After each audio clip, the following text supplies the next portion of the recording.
Rhythmic index fund buying because players like Millennium Management or Marshall sell them. It's a mechanic that constantly punishes retail. Just look at the February 2026 institutional offering. Stabilize the base. They might act 48% in March 2026. That rest of the company is deeply concerning. I see why you think that. Who is buying every single stock? Who is really behind the dark pool activity? Watch until the end and you will find out more. As of late January 2026, Banzai International, trading under the ticker BNZI, has been sitting under immense pressure, hovering right near $1.27 a share. And that is following a staggering 52-week volatility high of 718%. It has been a really wild, violent ride for the equity. But the real story here, the metric that demands our immediate attention today, is the explosive off-exchange volume. Yeah, it is. It's honestly hard to look away from those numbers. When you pull the latest March 2026 data, the off-exchange short volume surged to 390,359 shares.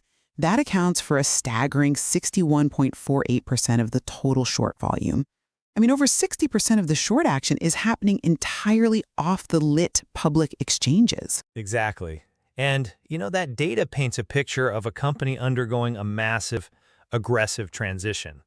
Banzai is pivoting hard into AI-driven marketing technology.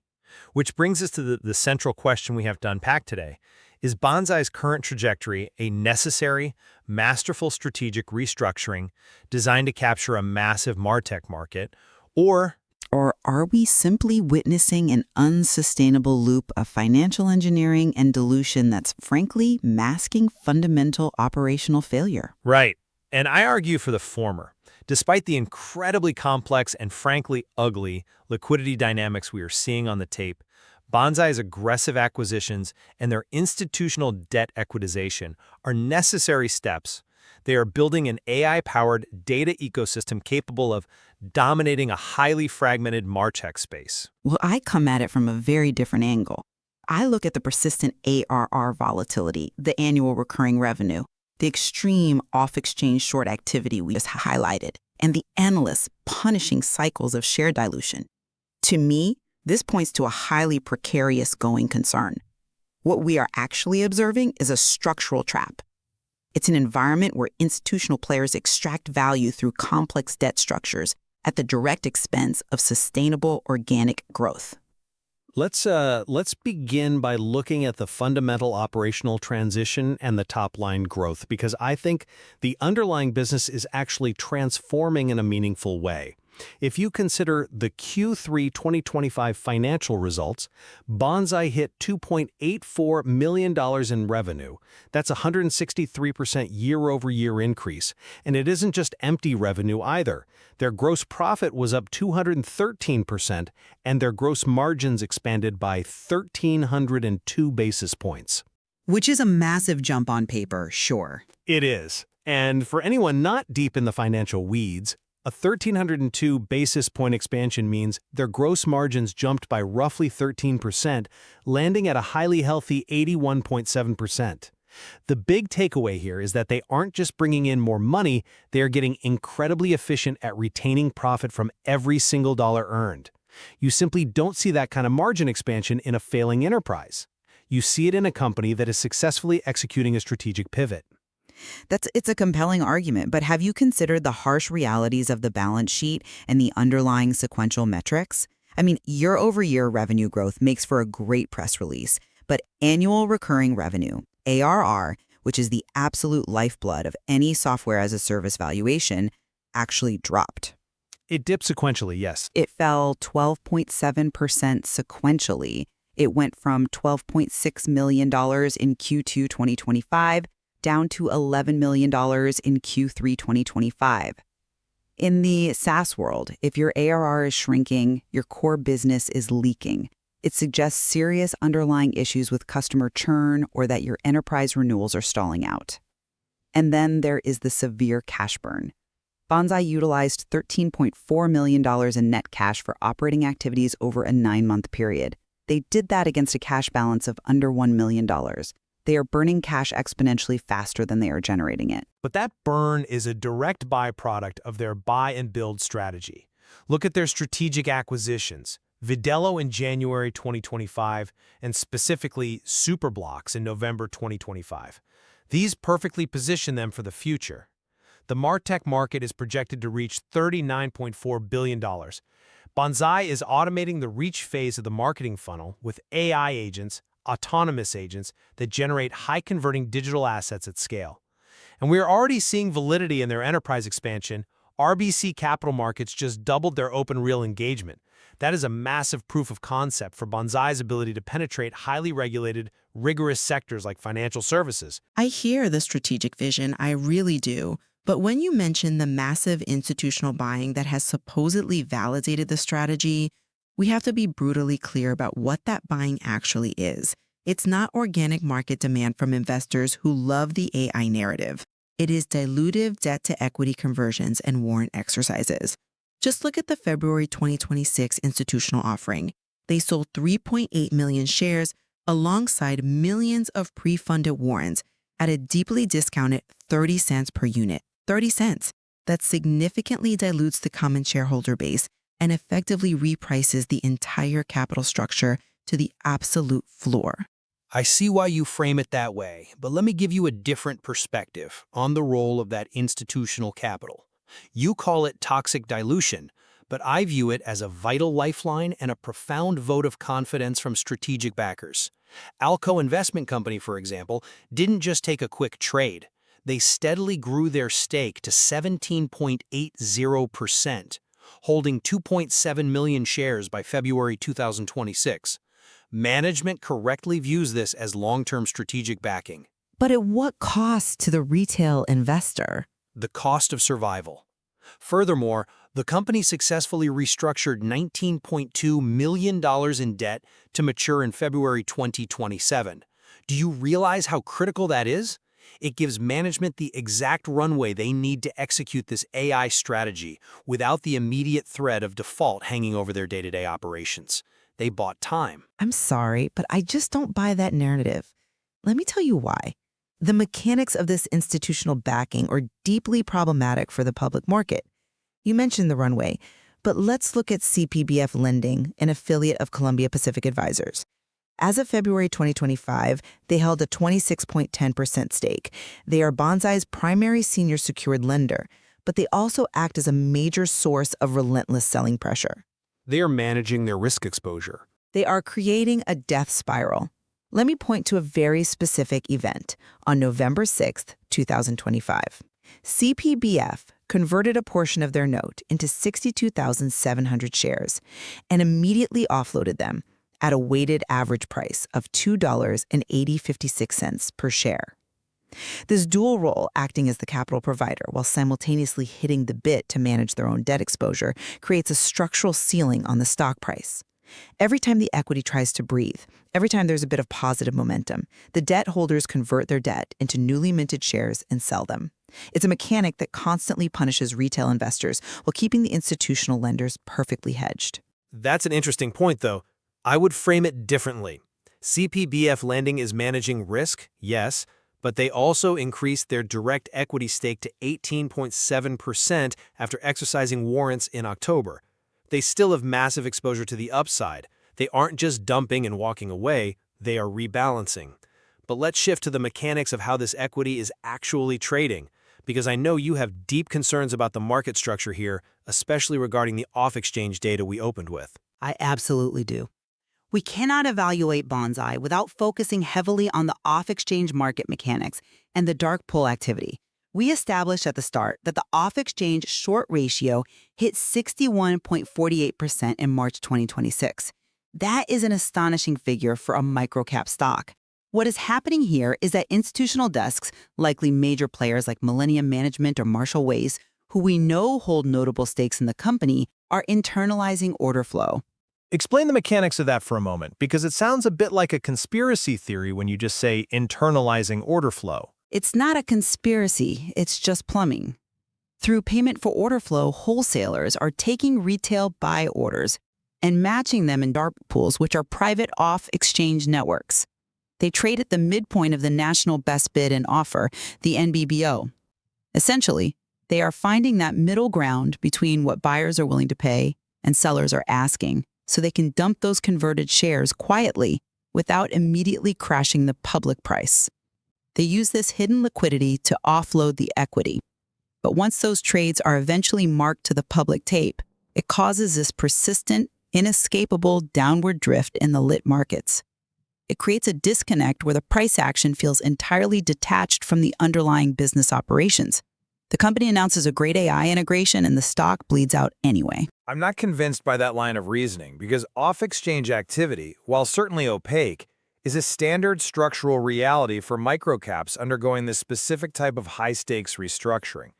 Yes, the short volume ratio is elevated. Yes, internalization is happening, but it isn't a unilateral conspiracy to suppress the price. In fact, if you look at the filings, institutional desks are actively accumulating shares in the midst of this volatility. Accumulating or just indexing? Either way, they are buying.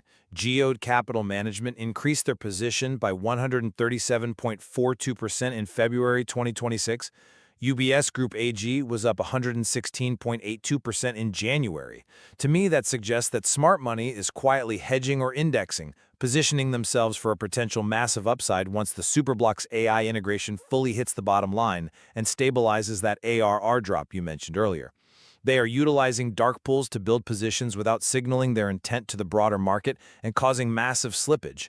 They don't want to drive the price up while they are still accumulating. Right, but accumulation for index tracking is very different from fundamental conviction. An algorithmic index fund buying because the share count expanded isn't a vote of confidence, it's just a mathematical rebalancing. But let's move to the governance and compliance actions because the optics here are impossible to ignore. Banzai has been fighting tooth and nail just to maintain its NASDAQ listing. Which is a fight they had to take on. But look at how they did it. They had to execute a drastic 1-4-50 reverse stock split in September 2024. Then they followed it up with another 1-for-10 reverse split in July 2025, all just to artificially maintain the $1 minimum bid price required by the exchange. For anyone tracking, a 1-for-50 split means if you held 50 shares, suddenly you only have one. The share price looks higher, but your slice of the company is exactly the same. And usually, the price just starts bleeding down again the next day. Retail investors despise reverse splits because they obliterate value. And despite all that, the stock is still trading perilously close to the delisting threshold right now. It's trading near $1.27. It's tight, but they are compliant. Barely. And here is the real issue. While the company is begging the market for capital, issuing shares at 30 cents, and filing SEC going concern disclosures, which literally means they are warning investors they might not survive the next 12 months. What is the leadership doing?